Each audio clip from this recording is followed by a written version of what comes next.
Hello, I'm Fran's niece, and she and I were talking on email about this sewing machine that I recently got from Craigslist. And if you don't know about Craigslist, you can look that up, but it's kind of like local eBay for wherever you are. Anyway, so I'm kneeling because I've got this in horizontal mode, and otherwise you won't get to see what I look like. Not that it matters that much, but you know how it is. So, I've been looking for one of these for a while. Not only a working treadle machine, but I particularly like this cabinet because I really like Art Nouveau style artwork.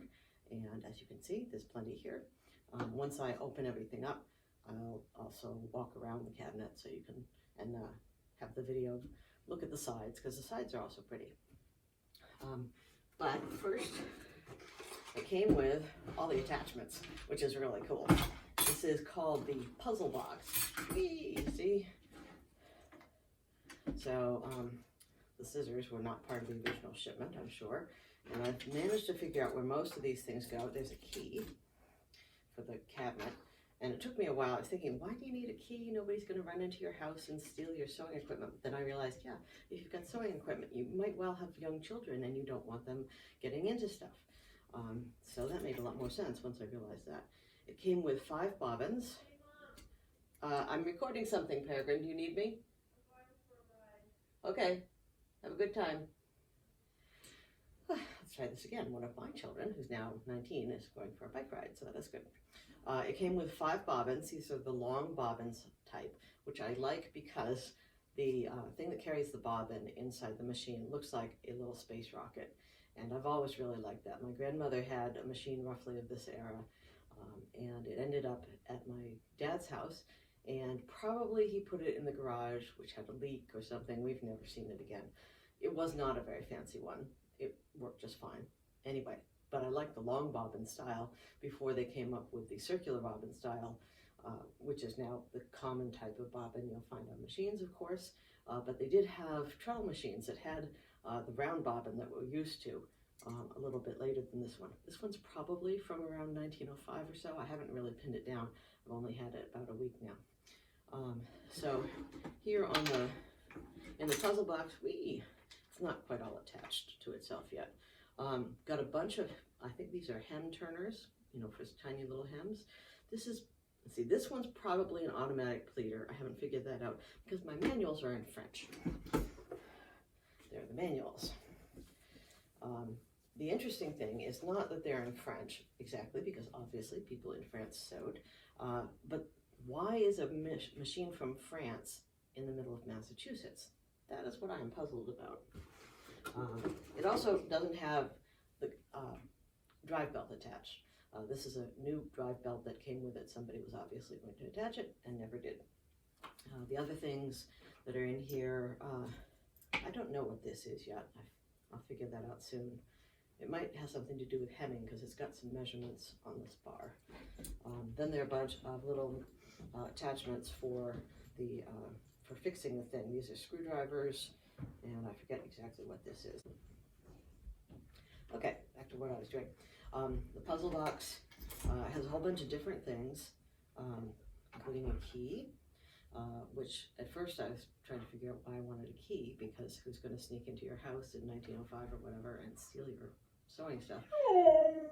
No, we're not going anywhere yet. But then I realized if you've got a sewing machine, there's a good chance that you have children in the house and you don't want them getting into all the sharp and pokey things. It seems that I've got all the attachments that came with the puzzle box, including maintenance screwdrivers and things. There's also an awl. I don't know what these things are yet. They might be like hem guides. These are obviously narrow hemmers. There are a couple of feet, something with this long stick on it. This might be some kind of hemming gauge. I'm not sure, I haven't figured that out yet. This is probably an automatic pleater. And then there's a piece that I can't figure out where it goes. I've got to figure that out. So this all folds back up together, and then snaps down. The other thing that came with it, I already have a thimble. I have a ring thimble that I use, which I like better than the cup style. If you don't know about ring thimbles, you should look them up. This is cool. This is a little packet of needles, large eye needles, 20 needles for 10 cents, which is obviously quite a bargain. And we have some much larger needles that someone put in here as well.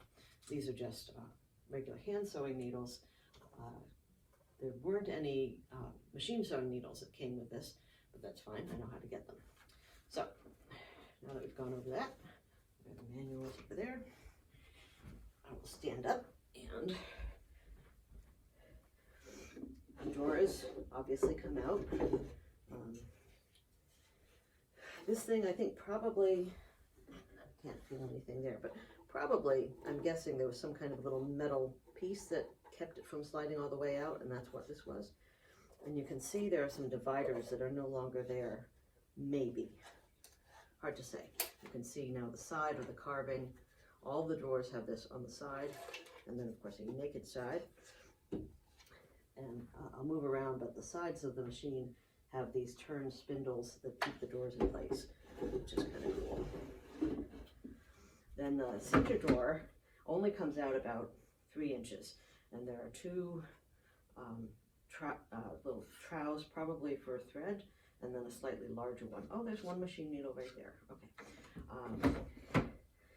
And then over here, obviously, this is where the drive band gets attached, and the treadle moves just fine. We already played with that when I went to go check on it. And this part, it says, is called the skirt protector, I guess, so your skirt doesn't get all caught up in it, because when you were sewing this, of course, you had skirts down to your ankles, or possibly longer, depending. So, you probably are familiar with how these things open. But, here we go. This bit comes up. The machine comes up, and then this bit goes back down. Voila. Now obviously if I had the drive belt attached, it would come up through here. This is the Bobbin Winder for that long bobbin. You can see this is pretty corroded, or has nicotine staining or something like that on it. I've been working a little bit on the bare metal areas to get that off, and I'm going to have to go and do some research to figure out how to get the nicotine off the decal painting without ruining it. So I'm looking forward to that. Obviously, you can push down these metal bits. Oh, that one doesn't move. Looks like it's supposed to. I'll have to figure that out to get to the bobbin arrangement. So now I will come and get the camera, the phone, and look at the bobbin arrangement close up for you, because it's so cute. Okay, here's a shot of the side of the machine with the carving and the side thing, and that is the paw of my dog there. There she is. Hi, Star. Star's my new rescue dog. She's about 4, and we've had her for about 2 months now, almost 3. So, down in the bobbin zone, there it is. There is the bobbin holder. The fun part. There we go. There. So it sits in the bobbin holder like that.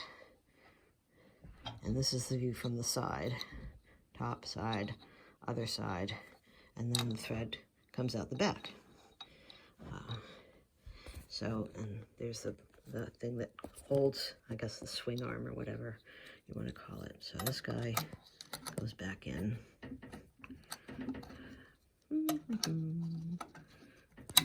Like that. And I have to look up how to do the actual threading of the whole bobbin arrangement.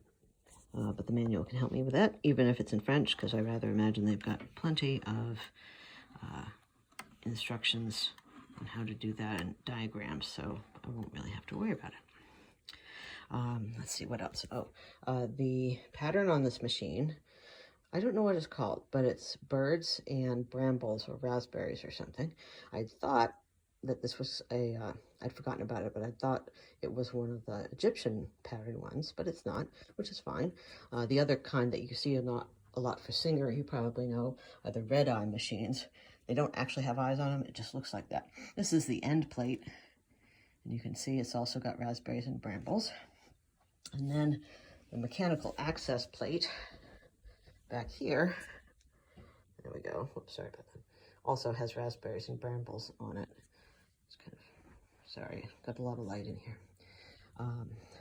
Not really much to be seen from the back of the machine, but there you go. And I think that about concludes talking about my marvelous find. I'm really excited about it. Looking forward to working with it and over time reconditioning it, because it clearly needs some of that, but not an awful lot. And happy sewing.